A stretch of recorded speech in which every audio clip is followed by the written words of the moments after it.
The income of A is 30% less than income of B and income of B is 137.5% more than that of C. Income of, चलो देखो पहले A B C का ratio निकालते हैं।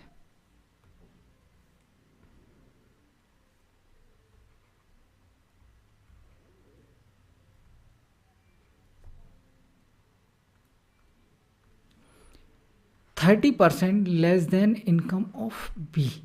30% का मतलब 3/10। इसकी इनकम 10 है तो इससे 3 कम 7 इसकी इनकम, ठीक है। And the income of B is 137.5% more than that of C. ये 137.5% क्या होता है? तो अभी इस 1 को भूल जाओ आप कुछ देर के लिए, पहले फोकस करो 37.5%। ये पता है किसी को? ये पता है किसी को?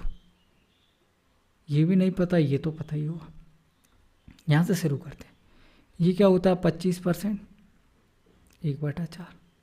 इसी को अगर मैं आधा कर दूं तो ये क्या हो जाएगा? 1/8, ठीक है। और इसी को अगर मैं 3 से मल्टीप्लाई कर दूं तो ये क्या हो जाएगा? 3/8, ठीक है, बिल्कुल ठीक है। तो ये पता लग गया आपको कि 3/8 होता है 37.5%। और इसी में अगर मैं 1 ऐड कर दूं तो 137.5% हो जाएगा। 1 का मतलब क्या होता है? 100%। तो 8 और 3 11/8। अब इसका मतलब क्या?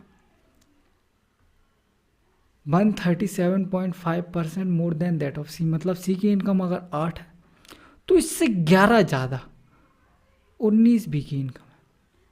यहाँ से ए बी सी में रिलेशन आ जाएगा।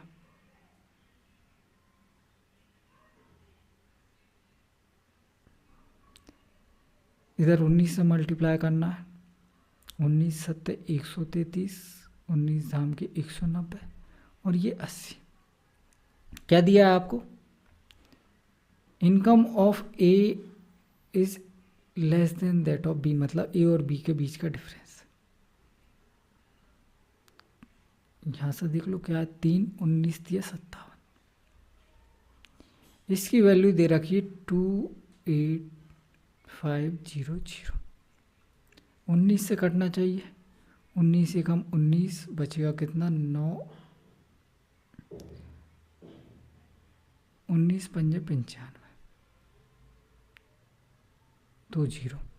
19 दिया 57, 3 से फिर कट जाएगा, 3 5 15, मतलब एक यूनिट की वैल्यू क्या आ गई? 500। क्या पूछा है? Income of C.